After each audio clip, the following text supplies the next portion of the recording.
नमस्कार मंडळी, मी सौ पूर्णा परांजपे.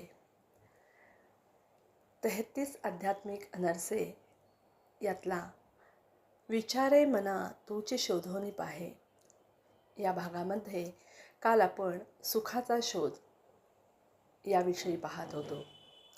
हा सुखाचा शोध घ्यायचा म्हणजे नक्की नेमकं काय करायचं हे आजच्या भागामध्ये पाहणार आहोत. मंडळी, कुठलाही ताप भोगत असताना मनुष्य कित्येक वेळा भावनेच्या भरात कोणाला तरी दुखावणारं वक्तव्य करतो. त्याचे परिणाम विपरीत ऐकणाऱ्यावर जसे होतात तसेच स्वतःच्या शरीरावरही निश्चितपणे होतात.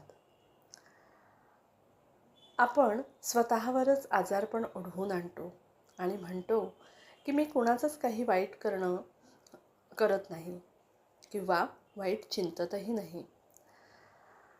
अशा अनेक वेळेला आपल्याकडनं उघडपणे नाही पण नकळतपणे काही गोष्टी होत असतात. आपल्या मनामध्ये सुद्धा आपण अनेक वेळेला कोणाला तरी वाईट चिंतत असतो. मत्सराचा, तिरस्काराचा, द्वेषाचा, सुखदुःखाचा प्रत्येक विचार हा देहावर आणि मनावर वाईट परिणामच करत असतो.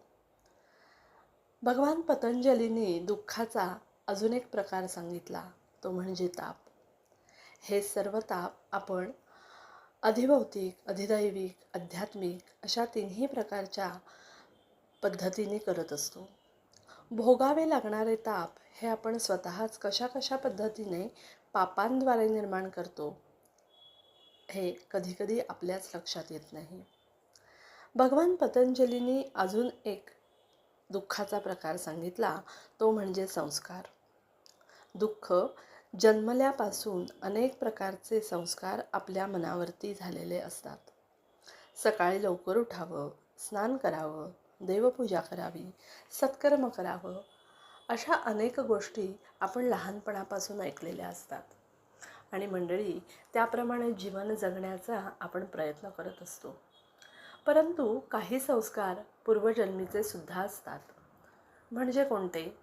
कधी कोणाला खोटं बोलावंसं वाटतं, कधीतरी कुणाला चोरी करावीशी वाटते, कधीतरी कुणाला दुष्कर्म करावंसं वाटतं. म्हणजेच ह्याला म्हणतात पूर्वसंस्कारांचा परिणाम. दुःख टाळण्याचा उपाय आपल्याला पूर्वीच्या लोकांनी उच्च कंठस्वराने सांगितला आहे. आणि सुखाच्या शोधासाठी आपल्याला काय करायचे तर तो म्हणजे सतत संत संगतीत राहावं. सत्पुरुष जसं सांगतात त्याप्रमाणे जरी आचरण आपण केलं तरी किंवा त्या आचरणाचा जमेल तसा आपण सत्संगतीत राहण्याचा प्रयत्न केला तरीसुद्धा सत्संगतीत राहिल्याने आपल्याला या सुखाच्या शोधाचा मार्ग निश्चितच सापडतो. मंडळी, या मंडळींचे नुसते शब्द जरी आपण ऐकले तरी आपले संस्कार बदलतात. परिणामतः संपूर्ण आपलं जीवन बदलू शकतं. हे सामर्थ्य त्यांच्या शब्दामध्ये असतं आणि त्याचकरता सत्संगतीमध्ये शब्दांना फार महत्त्व दिलं आहे. मग याच्यामध्ये कोणती साधना आहे बरं? उदाहरणार्थ नाम, जप, मंत्र, यंत्र इत्यादी सर्व साधना म्हणजे आधी सांगितलेल्या सर्व दुःखांपासून सुटण्याचा इलाज आहे.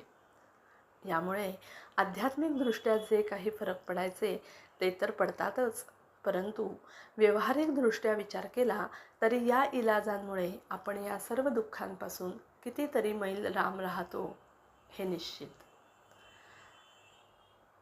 आपण मंत्राचा एखाद्या एकाग्रतापूर्वक जप केला, वासुदेवांचं, भगवंतांचं, सद्गुरूंचं स्मरण केलं, सद्गुरूंना शरणागत होऊन त्या भगवंताला शरण गेलो तर निदान आपल्या सर्व सुखदुःखांचे विचार नक्कीच लांब राहतील आणि कमीत कमी भविष्यकाळात तरी आपल्याला याचा परिणाम म्हणजेच ताप आणि संस्कार दुःखापासून आपण लांब राहू.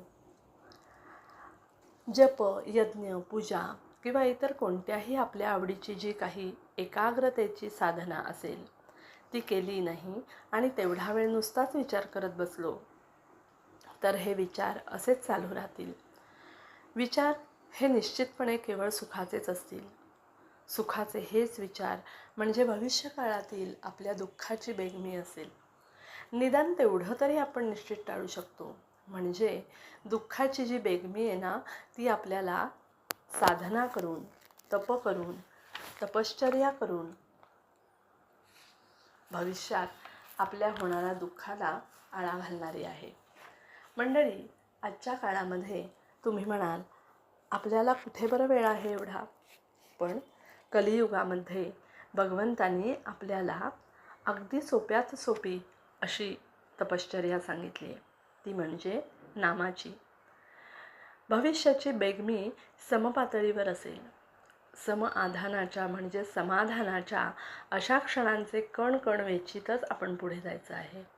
कुठेतरी कधीतरी अशा 2 क्षणातील अंतर कमी होऊ लागले आणि शेवटी एका प्रत्येक क्षणामध्ये क्षणाचेही अंतर राहणार नाही अशी जेव्हा अवस्था येते, त्याचप्रमाणे जेव्हा बाह्य जगातील द्वैताचं अंतर संपलेलं असेल तेव्हा आपोआप अंतरात म्हणजे अंतरातल्या आतल्या सत्याची, सद्गुरू तत्वाची किंवा ईश्वराची जाणीव आपोआप होऊ लागेल.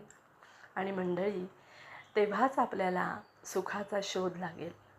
आपल्या आतमध्येच आपल्या सुखाचा शोध आहे. फक्त आपणच त्याच्याकडे डोळसपणे पाहिलं पाहिजे. आणि सद्गुरूंनी सांगितल्याप्रमाणे या सुखाच्या शोधासाठी भगवत तत्व सद्गुरूंच्या कृपेने आपण आचरलं पाहिजे मंडळी. म्हणजे आपली ही जीवन नौका नक्कीच पैलतीराला नेला भगवंत स्वतः सद्गुरू तत्वाने, सद्गुरूंच्या आशीर्वादाने आपल्या जवळ असतील. आणि म्हणूनच म्हणावंसं वाटतं, परमेश्वराचं नाम सतत आणि अखंड घ्यावं. कधी?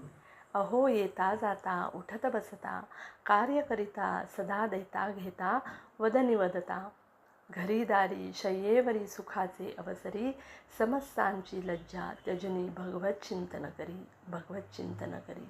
धन्यवाद.